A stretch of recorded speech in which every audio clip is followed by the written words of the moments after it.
Peyğəmbər əleyhissalamdan hədis var ki, Allah öz bəndəsi üçün qapını ki açıq saxlayıb,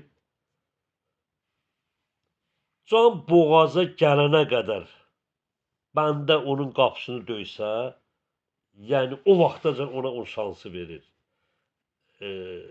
Yəni hər kəs bilməlidir, nə qədər ki sağdır, ümid var Allah onu bağışlasın.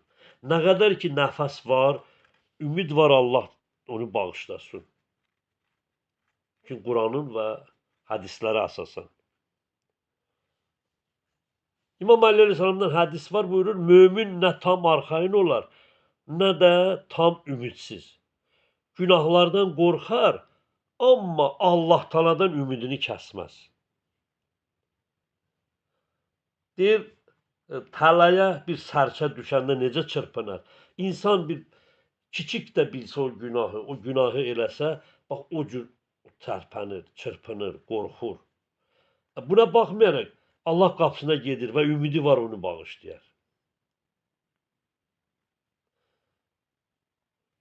Bir ibrətli bir hədis var. Deyir bir günahkar ağlayaraq dedi, ilahi məni bağışlamazsan deyə qorxuram.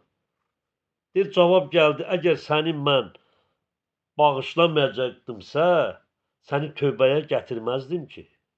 Yəni bugün göz yaşı axıdırıqsa, o qapıya gedə bilmişiksə, o məscidə daxil ola bilmişiksə və Allahı çağıra biliriksə, xuşu şəklində və s.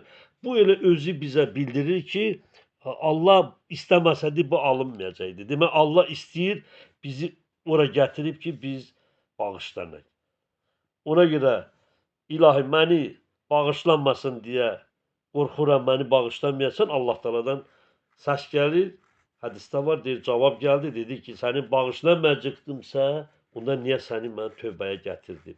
Deməli, gətirmişəmsə səni, deməli, mən səni bağışlayacağım. Allahın bağışlamasından naumid olmaq böyük günahdır. Ərz etdim, şirkdən sonra gəlir. Bu imanı sarsıdır. İmanı sarsıdır. Odur ki, insanlar dünyada günahlara düşür. Bu günahlara düşəndə ümidini üzməsin. Dərhal tövbə edib Allahdan yardım istəsin və o günahların bağışlanmağını istəsin. Günah etsə, tövbə mütləq etsə, Allah tövbəsini qəbul edər. Yəni, Allahın rəhmətini böyük bilməlisən. Çünki bütün günahlardan da üstün Allahın rəhməti böyükdür. Bu barədə hədislər çoxdur.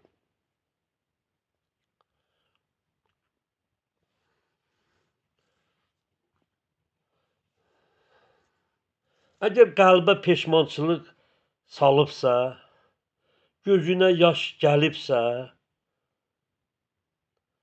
bunlar Allah Taala'nın belə deyək, tövbəyə getmişsənsə, Allah Taala'nın bağışlamağına dəlalətdir, yoldur.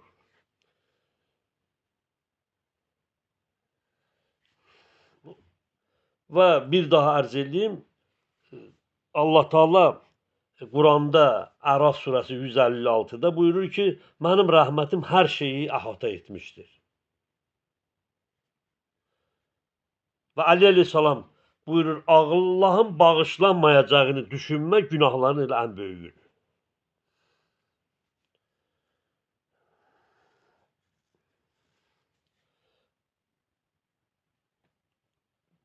Bir insan, belə deyim, Allahdan tanıyırsa onu, o günahdan qorxur, məsuliyyəti bilir, Allahdan qaçmır, yenə gedir o qapıya. Günah etsə də yenə gedir o qapıya və Allahdan imdad dinləyir.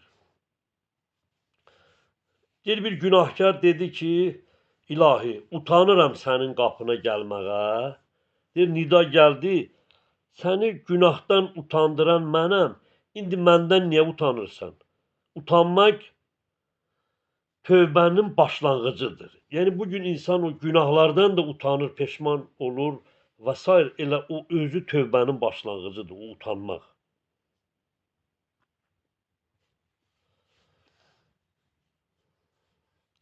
Deyir şeytan insanları günahla yoldan çıxartdım.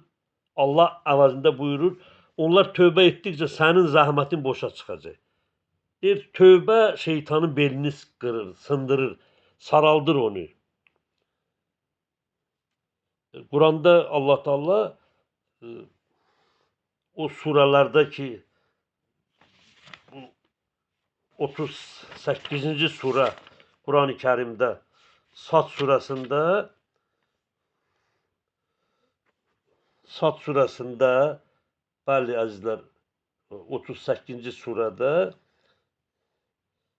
82-ci ayədə qala fa izzatikallah uğyanahum əcmain dedi qudrətinə izzət və and olsun ey Allah hamısını azdıracağam bəndələri illa ibadaka minhumul muxləsin ancaq sənin ixlaslı qulların, tövbə edənlərin, namazların, qalanların istisnadır.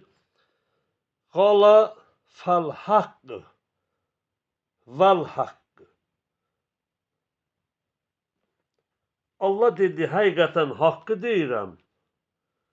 La əmləhənnə cəhənnəmə minkə və mimmən təbiəkə minhum əcmain. Səninlə və səni uyanlarla hamısını cəhənnəmə dolduracağam. Sənin yolunu gedənlərə, sənin toruna düşənlərə. Allah ona deyir ki, sənin toruna, sənin dostlarına, sənə tərəf gələnləri sən başda olmadan cəhənnəmlə dolduracağam.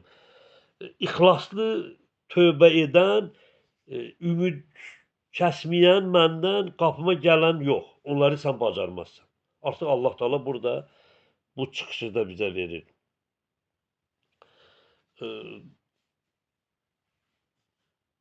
Peyğəmbər əleyhissalam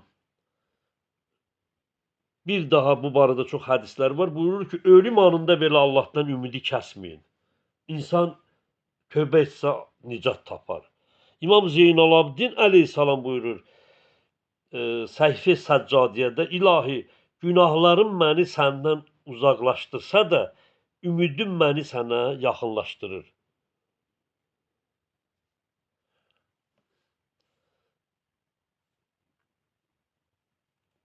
Peyğəmbər əleyhissalam buyurur, ilahi sənin bağışlanmağın olmasaydı, günahkarlar həlak olardı.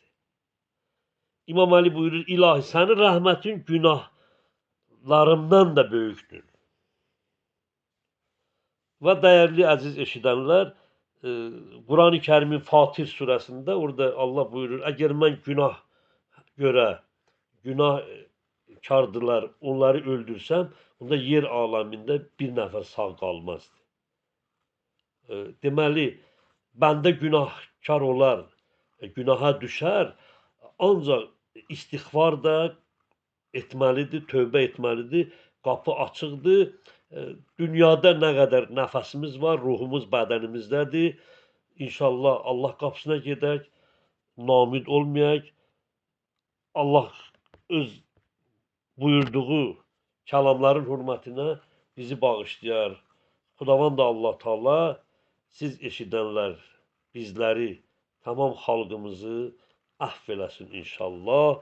Bundan sonra ona bəndəçilikdə, layiqli bəndəçilikdə bizi muvaffaq eləsin. Allah əziz şəhidlərimizi rəhmət eləsin. Allah-u Teala ordumuzu, əskərlərimizi hifz eləsin. Allah Teala dövlətimizin bayrağını dünya bayraqlardan uca qərar versin. Allah-u Teala qazilərimizə şəfa versin.